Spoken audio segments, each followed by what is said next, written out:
Hivyo mwanaume unakaa hapo wakati unaona watoto wanalala njaa. Chakula kiko hapo.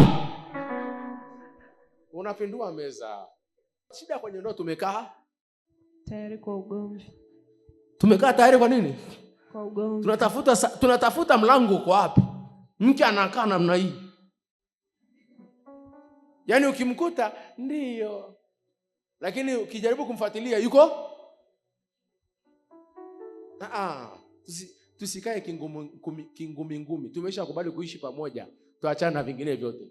Ukitafuta upendo sana kwenye ndoa utapata upendo. Ukitafuta kugombana utagombana. Wewe muda wote akili yako inakaa inanasa tu mawazo mabaya juu ya mwenzako. Uko kama nini? Swala na bana mwangalia simba.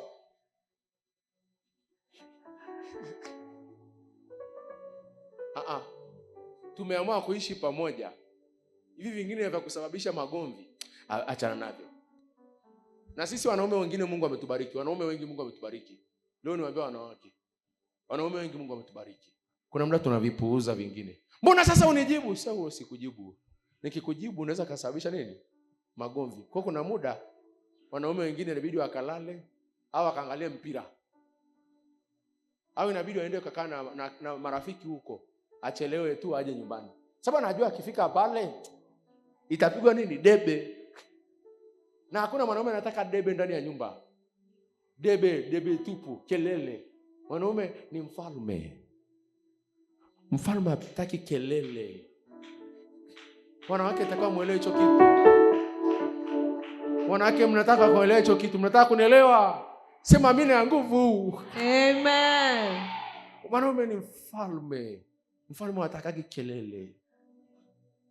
Kama kuna angalia ndani ya jumba la mfalme kama kuna wapiga kelele inabidi walinzi wakatoe onyo haraka sana. Sasa ukianza kumsumbua mfalme, maana yake unategemea nini? Vita. Wanawake muelewe hiyo tu. Mwanaume ni mfalme. Is a king.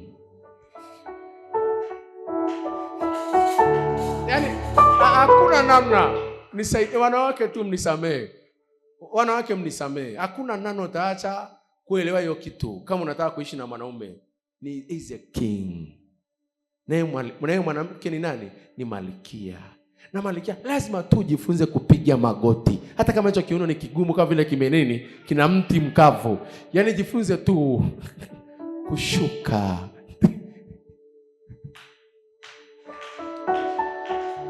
Kama nyumbani kwenu umezaliwa na asili ya kuongea kama filimbi ambayo inapiga kelele bila kunyamaza.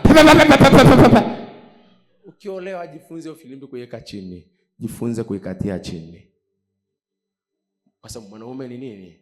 Ni mfalme. Labda wanaume wa makabila mengine. Kuna makabila mengine yamezoea mdomo. Bila kupiga kelele hawaendi. Ni machache sana lakini wengi sisi ni nini? Ni wafalme. Tukikaa kwenye viti vyetu, yaani tukikaa nyumbani, tunakaa kwenye viti vya nini? Vya kifalme. Kwa hiyo tunahitaji kupelekwa kifalme.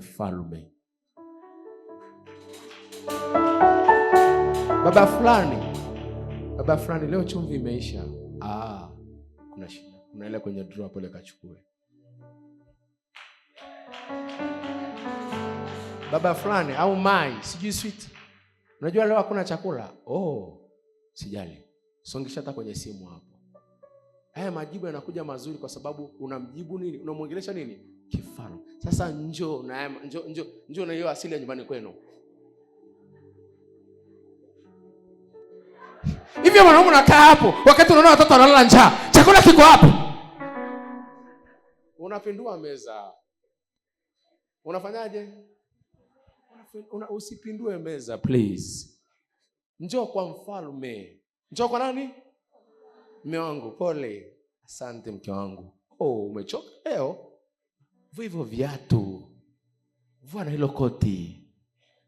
Haleluya. Leke stuli hapo, aeke miguu.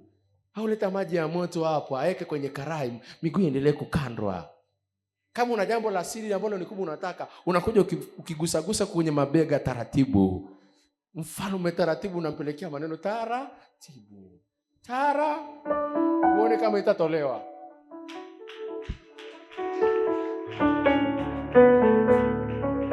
Tusikae na wanaume kama masimba. Mmoja atapinduliwa, ataondolewa kwenye zizi.